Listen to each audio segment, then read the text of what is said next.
Hema committee report പുറത്തുവിടാൻ തീരുമാനിച്ചതിന്റെ തലേന്ന് നടി രഞ്ജിനി സമർപ്പിച്ച ഹർജി തിങ്കളാഴ്ച ആദ്യ കേസായിട്ടായിരിക്കും ഹൈക്കോടതി ഡിവിഷൻ ബെഞ്ച് പരിഗണിക്കുക.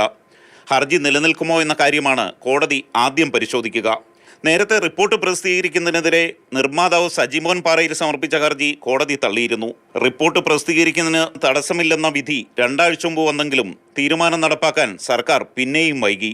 ഈ കാലയളവിലൊന്നും നടി രഞ്ജിനിയും എതിർപ്പുമായി രംഗത്ത് വന്നിരുന്നില്ലെന്നതും ശ്രദ്ധേയമാണ്. വെയിറ്റ് ചെയ്തിരുന്നു ആരെങ്കിലും. ഇത് ഞാൻ റിലൈ ചെയ്തത് വനിതാ കമ്മീഷൻ അത് അപ്ലൈ ചെയ്തില്ല. അപ്പോൾ വേറെ നിവൃത്തിയില്ലാതെ ഞാൻ പോയത്. തന്റെ മൊഴിപ്പേർപ്പ് കാണാതെ റിപ്പോർട്ട് പ്രസിദ്ധീകരിക്കരുതെന്ന രഞ്ജിനിയുടെ ഹർജിയിൽ ഇടക്കാല സ്റ്റേയും ഹൈക്കോടതി നൽകിയിരുന്നില്ല.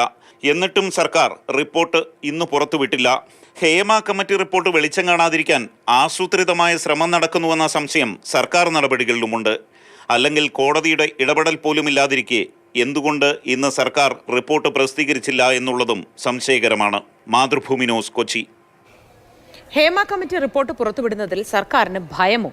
റിപ്പോർട്ട് ഇന്ന് പുറത്തുവിടാനിരിക്കെ നടി രഞ്ജിനിയുടെ ഹർജി ചൂണ്ടിക്കാട്ടിയാണ് സർക്കാർ വീണ്ടും ഒളിച്ചോടിയത്.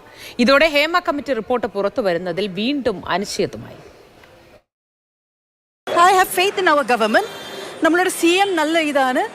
അവർ ഇന്ന് മാറ്റി വെച്ചു എനിക്ക് വേണ്ടി. I am very very thankful to CM sir. ഇന്ന് അങ്ങേരെ എൻ്റെ ഹിയറിംഗ് വേണ്ടി വെയിറ്റ് ചെയ്തതിൽ വളരെ നന്ദിയുണ്ട് എനിക്ക്. രഞ്ജിനിയുടെ ഈ പ്രതികരണത്തിലുണ്ട് ഹേമ കമ്മിറ്റി റിപ്പോർട്ട് ഇന്ന് പുറത്തുവിടാതിരിക്കുന്നതിനുള്ള കാരണം. രഞ്ജിനിയുടെ ഹർജി പ്രത്യേക ഉദ്ദേശത്തിലാണെന്ന സംശയം ബലപ്പെടുത്തുന്നതുകൂടിയാണ് ഈ പ്രതികരണം. രഞ്ജിനി ഹൈക്കോടതിയിൽ ഹർജി നൽകിയിട്ടുണ്ടെങ്കിലും റിപ്പോർട്ട് പുറത്തുവിടുന്നത് കോടതി വിലക്കിയിട്ടില്ല. വിവരാവകാശ കമ്മീഷനും വിലക്കിയിട്ടില്ല. എന്നിട്ടും റിപ്പോർട്ട് പുറത്തുവിടുന്നത് മാറ്റിവെക്കാൻ സർക്കാർ തീരുമാനിച്ചിട്ടുണ്ടെങ്കിൽ അതിനു പിന്നിൽ അദൃശ്യ ശക്തികളുണ്ടെന്ന് വ്യക്തം. ആ ശക്തികളെ സർക്കാരും ഭയപ്പെടുകയാണോ?